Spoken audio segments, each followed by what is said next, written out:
Getting your California real estate license can easily feel overwhelming. You have to juggle pre-licensing courses, state exams, detailed applications, fee structures, and fingerprinting requirements. But when you step back, the chaos disappears. The entire process follows a strict, logical, 7-step sequence. Think of this as your licensing roadmap. It guides you from the day you start your first course to the moment the state issues your official license. Mapping out this exact sequence before you submit any paperwork prevents costly processing delays and application rejections. Let's walk through the steps. Step 1 is completing your pre-licensing course finals. In California, you have to clear 3 mandatory educational hurdles: real estate principles, real estate practice, and 1 required elective course. As soon as you pass, set up a dedicated licensing folder. Keep it organized, whether physical or digital, to store your completion certificates and all future correspondence with the state.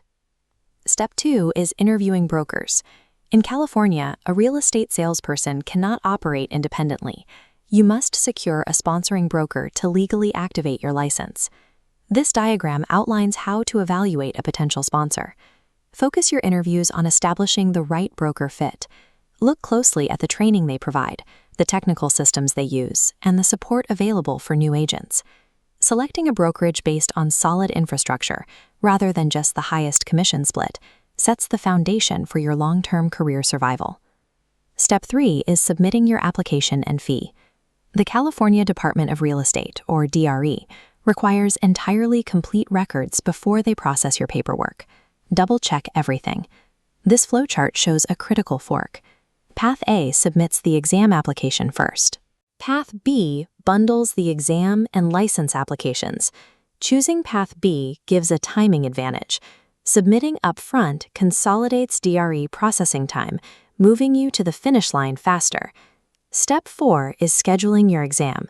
Once your application is approved, your focus pivots from managing paperwork to executing a disciplined study plan.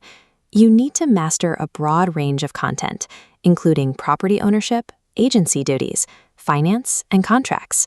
To pass, you must correctly answer at least 70% of the questions.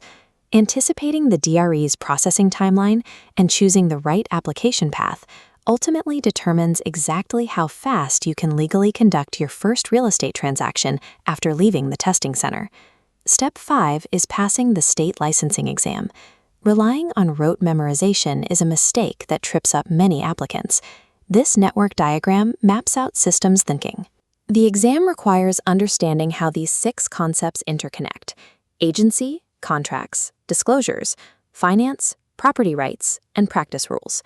The questions test your ability to see relationships, like how financing changes affect required disclosures. This graphic highlights a major compliance trap. Passing the exam does not automatically issue the license. Step 6 requires you to complete live scan fingerprinting. The state needs a clear path from the live scan to a DOJ and FBI review, followed by DRE screening, before issuing the license. Failing to initiate this background check renders a passing exam score functionally useless. The state locks you out of the industry until you are cleared. Step 7 is submitting the final license application. This step only applies to individuals who opted for Path A, separating their exam and license applications earlier in the process. To close the loop, you must deliver 3 final items to the DRE: your completed license application, the final license fee, and your processed live scan documentation. This brings the entire process together. You complete your pre-licensing finals, interview brokers, submit your initial application, schedule the test, pass the state exam, clear the fingerprinting background check, and submit your final paperwork. Mastering this structured 7-step sequence is your first real test. Navigating the paperwork accurately proves you have the organizational discipline required to succeed in the real estate business itself.